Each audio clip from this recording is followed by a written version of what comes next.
Are you a woman in the corporate world striving to break barriers, challenge unconscious bias, and lead the way for women in leadership roles globally? If so, this is the podcast for you. Introducing Leading Ladies Who Lunch. The lunch hour is usually the time when colleagues get together for real, honest conversations about work, life, and everything in between. In each episode of Leading Ladies Who Lunch, we'll delve into insightful discussions and share actionable strategies to help you navigate corporate life. Co-hosted by me, Cece George, a leadership development architect and inspirational speaker. I'm thrilled to share my experience and expertise on leadership, mentorship, and organizational intelligence to help you own your career.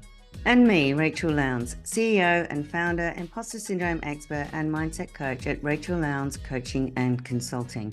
Passionate about helping women conquer imposter syndrome and unleash their inner confidence to get the recognition and promotions they deserve. Jam-packed with insightful conversations, expert advice, and inspiring stories from a diverse group, we'll explore how to overcome obstacles, shatter those glass ceilings, and build unshakable mindsets to unlock your true potential. So whether you're sipping a coffee or enjoying a meal at your desk, tune in for a no-host bar lunchtime chat. Episodes will be dropped every 2 weeks. You can find us on Apple Podcasts, Spotify, or wherever you get your podcasts. And don't forget to hit that subscribe button. Leading Ladies Who Lunch, empowering women, one conversation at a time. Hello, and welcome back to the Leading Ladies Who Lunch podcast. Hey, Rachel, what's going on? Cece, always lovely to see your beautiful face. I'm very good, thanks. I'm busy. I'm very, very busy, but exceptional at the same time. How about yourself? Exceptional. Wow, I don't think I hear too many people going around saying how exceptional they are. So kudos for, going with the girlfriend. Owning it. I think that's great. Okay, so big news is that I am switching from fully remote to hybrid, which means that our team actually is now going back into the office 1 day a week. And I do think there's more to that story. So we'll see what happens in the new year. But on the flip side of that, it does give me the chance to post some really fun collaboration or ideation type pictures with colleagues in the office for social media. So I'll get to do, some creative stuff like that. So I'm excited for it. Interesting. I mean, there's definitely a movement back to the office by companies. Like, Amazon just called all their employees back full time. And I think we're going to see other big corporations follow suit soon. And this move to the office has already really begun here in Australia. Like most companies had their staff back 3 days a week, pretty much as soon as COVID was over. They're like, get back in. And some places are even mandating 4 days a week in the office. Okay. So yeah, I mean, I don't think we're far off moving back to a less remote or even hybrid model. There's companies, they want to get their employees back. That thing with Amazon was the right hoo-ha, though. I saw a lot of it on LinkedIn. Oh, yeah. I don't know if you saw those stats, but some of the stats they saw about the return to work, apparently 73% of Amazon employees are already looking elsewhere, and 90% were against the return to office policy. So it makes me wonder what companies are really going into these situations with when there's so much trepidation against something like that, and they go through with it anyway. Yeah, I mean, it's definitely an interesting conversation that's being had. A lot of companies aren't even equipped to have everyone back, that Right. some of them just downsize their office space, so you can't even have everyone back. So I don't know what they're going to do about that, but and not to mention the fact that it's been like what 4 years since COVID, and it ended 2 years ago, 3 years ago, something like that. Right. And people have adjusted to that flexible working arrangement. So I mean, thank goodness for me, I've got my own business, so it allows me to choose. But I can see, like, as you say, people move out of the city, they're not in close proximity, they've got kids that they think about, people have changed their lives. And now it's like, oh, but now we've got to go back. It's like, no. Yeah, exactly. That's some of the anxiety that I'm hearing more and more in conversations, which also is an interesting segue here because I think this is where when you have such a dramatic change, Mm, you will find that conflict in the mm, workplace will also slowly start to happen more and more, that, everyone's coming together, coming in with different feelings. mhm, And, actually the other day I was just thinking about this. There was years and years ago, I will say, when I was working in finance on Wall Street. Oh yeah. gosh, I remember this so vividly too. There was a colleague on the same team, and she was literally in the same exact role as I was. But I always felt that she was constantly at odds with me. And the Mm, funny thing is, now that I'm remembering her, she actually was also a woman of color, just like me. So I was trying to play to that commonality that I thought we had, was that, oh, we're both two minorities in the corporate workplace. Let's do it together. Let's rise together.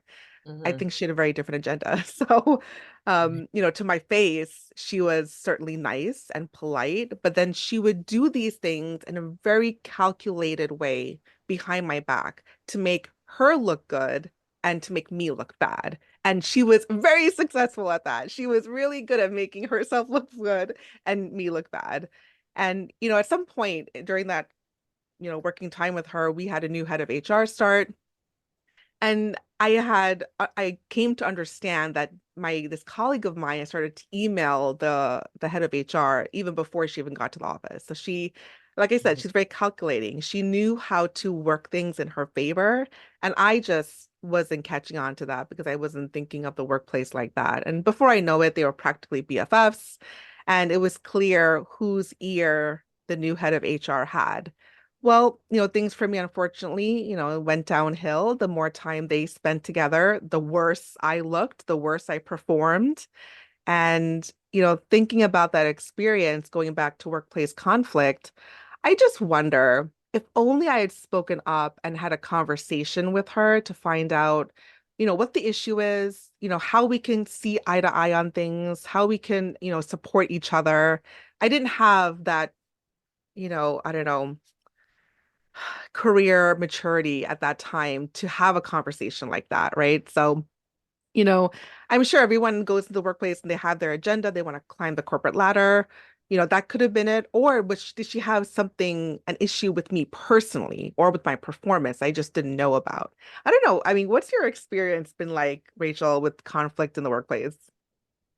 Well, I mean, I think we just need to kind of reflect on what you've just said. Like, because you mentioned there you thought she was calculating, but perhaps she was like strategic, like at the end of the day, she was looking to build some rapport. Like it could come across as calculating, it could also be strategic, but you know, it's kind of interesting because I would never have thought of doing that. And also like how genuine is that really? Is there an agenda or is there an actual interest in forming a relationship, right? We all know relational capital is a key metric to Hmm. success, but authenticity is also very important, right?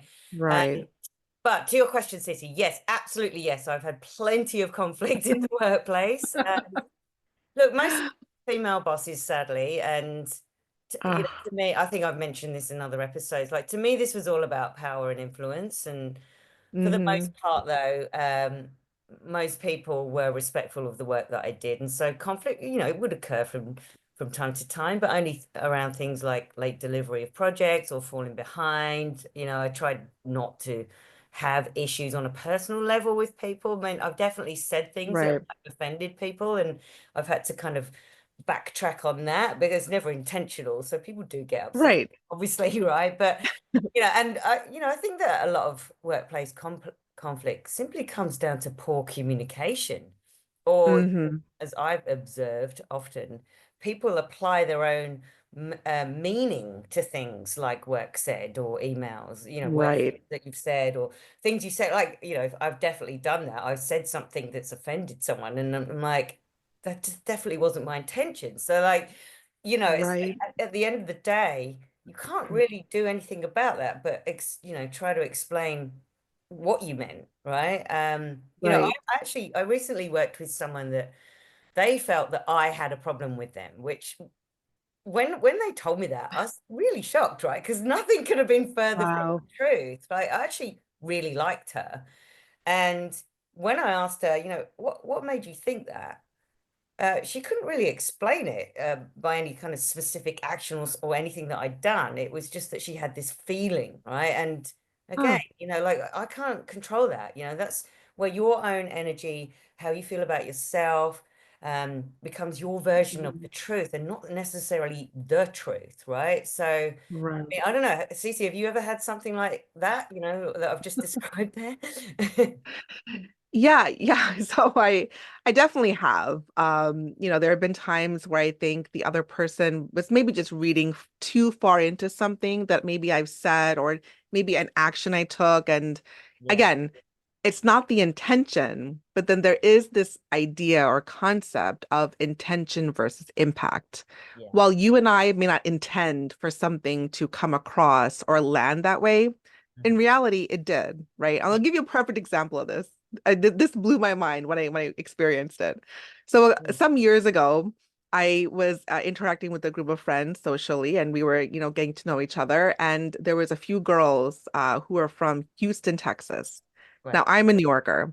Hmm. Houston, Texas, there's going to be nuances in how we communicate things. Yeah. Everyone knows how New Yorkers talk. We say like it is, we like Mhm. to use slang, and we've got our yeah, we've got our little like our way of zhuzhing things. And Houston people have their own language. So the Hmm. perfect example of intent versus impact was one of the ladies I just met from Houston. I obviously we're out, we're social, everyone got dressed up, it looks nice. And she Yeah. had said, "Oh my God, I love what you're wearing." No, actually, I'm sorry. She didn't say that. She said, "Oh my God, your outfit, it's tight." And I'm Oh, thinking, oh what? shit. Like, I did not plan this outfit well enough because she's saying it looks tight on me. And Yeah. instantly my it must have shown my face just kind of looked like I was a little bit annoyed. Mm. And the conversation quickly moved. I forgot why it moved, but it moved, right? And someone Yeah. else, I was saying, "Oh my gosh, dude, does my outfit look tight to you?" And she was like, "No, Yeah. no, no, I like that. Tight means it looks good. It looks really good on you." And I was like, "Oh my God, I'm mortified because I didn't connect that." I mean, the way she said it, it was emphatic. So I couldn't tell if it was so emphatic of how horrible I looked because Right. she But was so again, energetic about it. it's about But applying meaning. again, Yeah. exactly. But again, her intent was to give me a compliment. The Mm. way that I took it was something else. And I will never Yeah. forget this, to highlight the importance of intent versus impact. So, yes, long story short, there have been times where I feel like I've misread something, or maybe the other person misunderstood something. But again, it was not intentional, by Yeah. my And that's end. exactly what I meant by like you've applied a meaning to it because that's what you understand it to be. Whereas it Right. simply could have just said, wait, tight? What do you mean by tight? You know, Yeah. rather than like being left with this whole, what does she mean by tight? You know, and Right. thinking, does she think I look bad? And then we get in our own head about it, right? And it's the same thing Yeah. in the workplace, right? Yeah, which is what it did, right? And Yeah. that's why, that's why talking about workplace conflict, it's so tough, it's so sensitive, in nature, and it becomes more and more difficult to talk about because we're really reluctant to say the hard things. Yeah. It's Yeah. not it's not very common to just go out there and just, you know what, I'm just going to say it to you. Like, it's really Mhm. hard because I think we do try to over guess, well, I don't want to hurt their feelings. I don't know how they're going to take it. I don't know how I'm going to react to their reaction. There's all these things happening in our brain, right? And so, but that's why, having these conversations about conflict is really needed, especially when you think about team collaboration and all those things. And again, this is where psych safety really comes into play here. Yeah. When we don't bring up the challenges that we have with people, or maybe things that were left unsaid, resentment builds and negative feelings just, fester and continue to grow. And look, that just makes the workplace environment uncomfortable. You lose trust with people, Yeah. and it basically becomes an every man or woman for themselves type of situation. Yeah. Um, Because toxic, you know, and exactly. people Yeah. And thrive in those I was environments.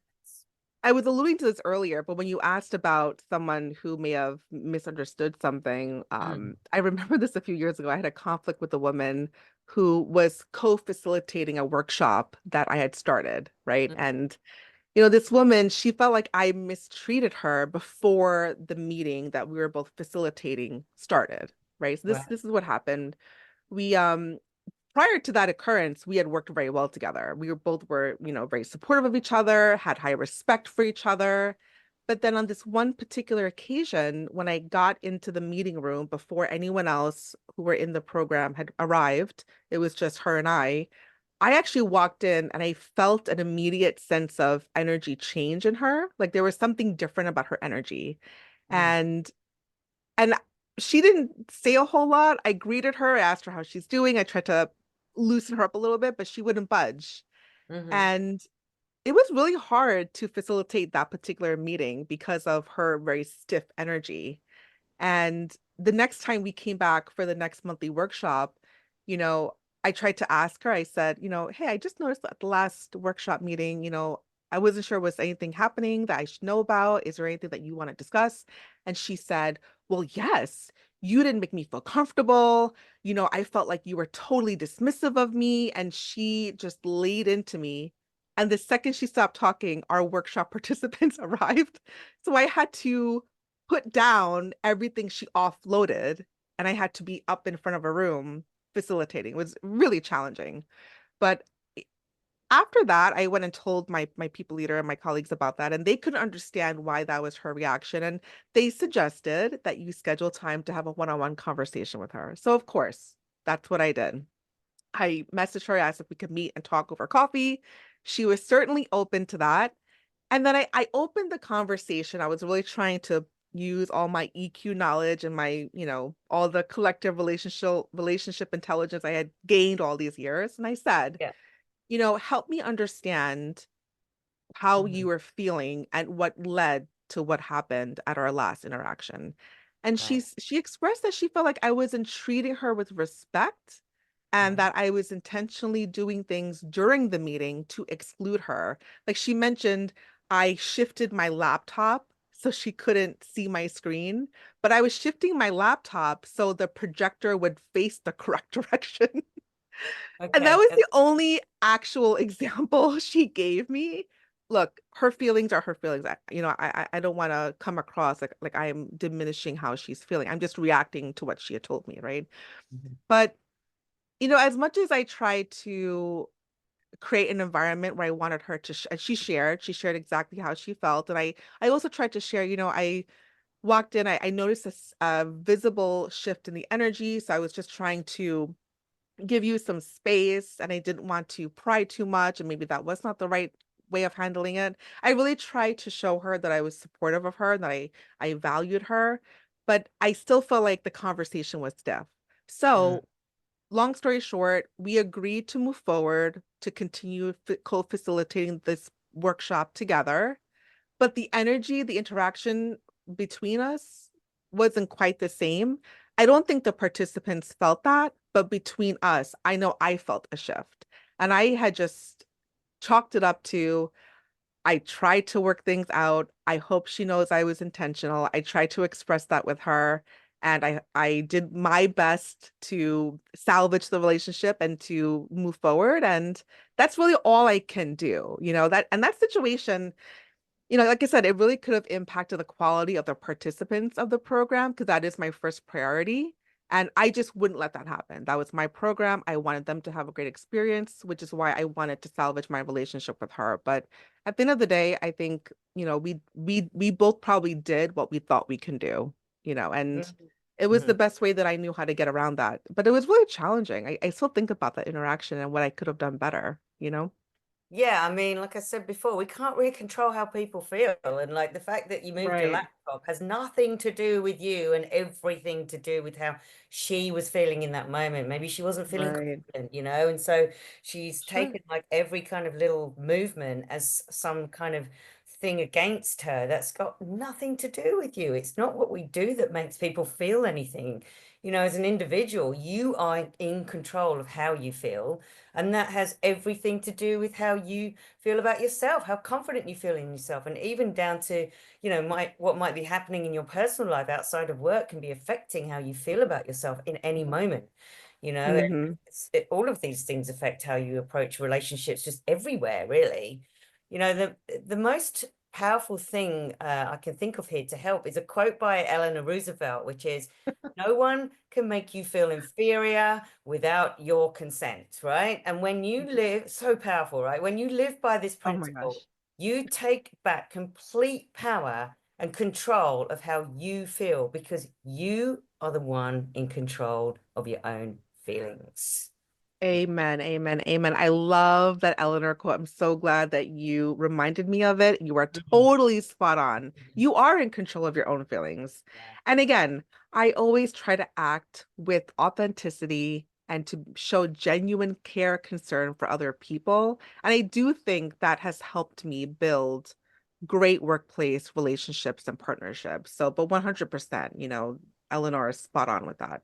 Yeah, I mean, I think we can all be, kinder and more authentic in our communication. And so, we have to think about how we're feeling and take a bit of ownership over that when we've got conflict going Mhm. on, right? Yeah. Yeah. Absolutely. Yes, yes, we have a way to go here. And look, it's an iteration. It's an iterative process. We're constantly learning and growing from all these different experiences.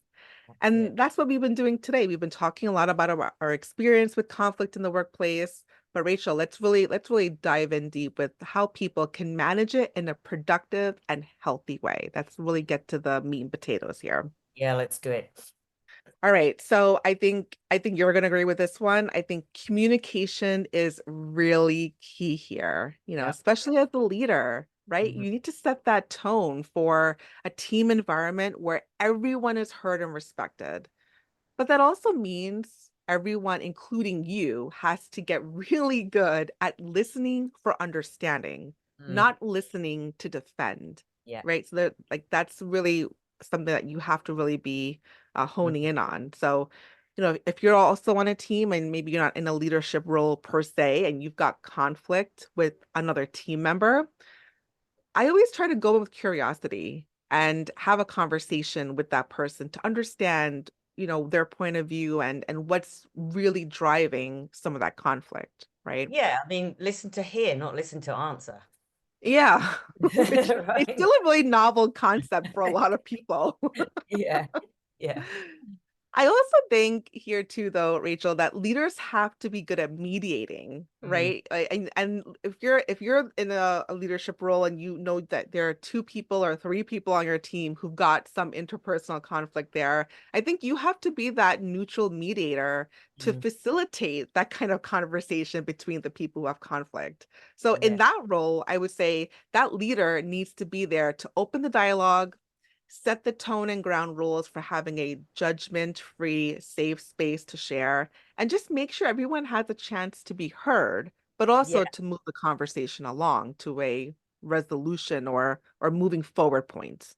Yeah, I think as the mediator in this, in this position, you've got to deal with the facts, not the feelings, right? So Right. definitely deal with the facts because, Hmm. as the police say, I like to deal with the facts, ma'am. Yeah. And you do that so well. Thanks.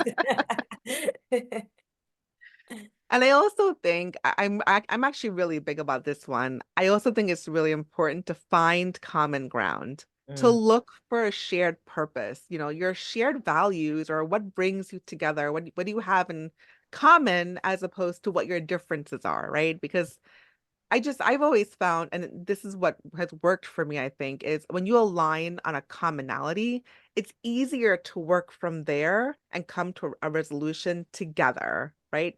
Look, you don't have to be BFFs with everyone in the office, right? But you have to like each other. I mean, you have to work with each other enough and respect each other, so to do that, you have to find a way to figure out how are you going to really work together in a way that you enjoy the experience, but the whole team dynamic and the work benefits from that healthy relationship, right? You don't want to put the team at risk because of your tiff or your not Yeah. seeing eye to eye. So really be there to support that exploration. And look, I think empathy is a really big deal here. I think it's key. I think you need it. Yes. Yeah, I mean, look, conflicts, it's always going to happen in the workplace, right? We just have to accept that. But the issue often with conflict is that someone or both parties are spending their energy, right, trying to prove that they are right, right? This is just a common issue in humans, really, but no one gets anywhere with that level of thinking. I think I've mentioned this before, but I like to use the 10% rule, right? So when you're in conflict with someone, take a moment to consider that a part of what they're saying might be 10% right, and a part of what you're saying could be 10% wrong. Now, when you do that, right, this changes things from being, that black and white, I'm right, you're wrong kind of thinking, to open up spaces of gray, where different perspectives and possibilities live.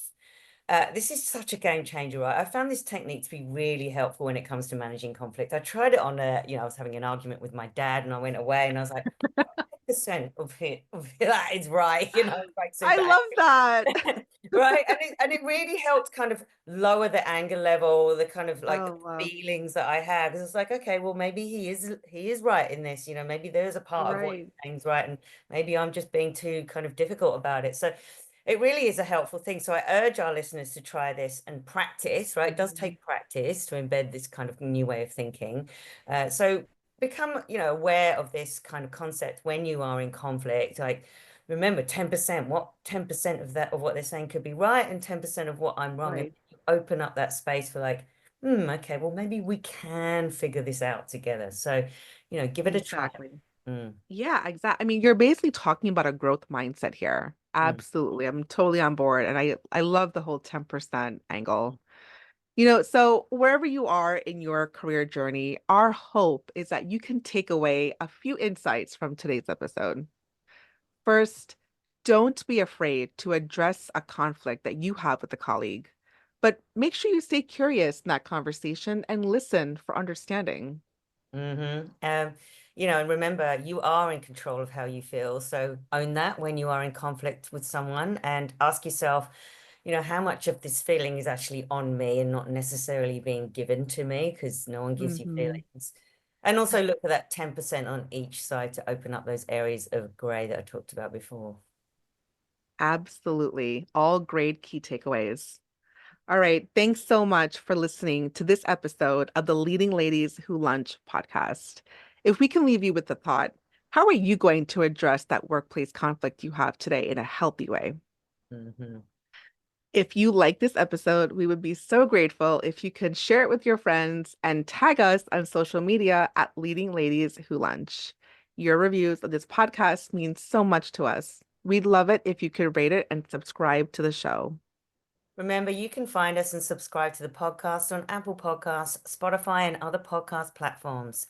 So subscribe to stay up to date with the latest episodes, and follow us on Instagram at Leading Ladies Who Lunch. Stay tuned for another great episode in 2 weeks. Until then, stay sassy. Thank you for joining us on the empowering journey at the Leading Ladies Who Lunch podcast. We hope you've enjoyed our insightful discussions, actionable strategies, and inspiring stories that we break down during each episode.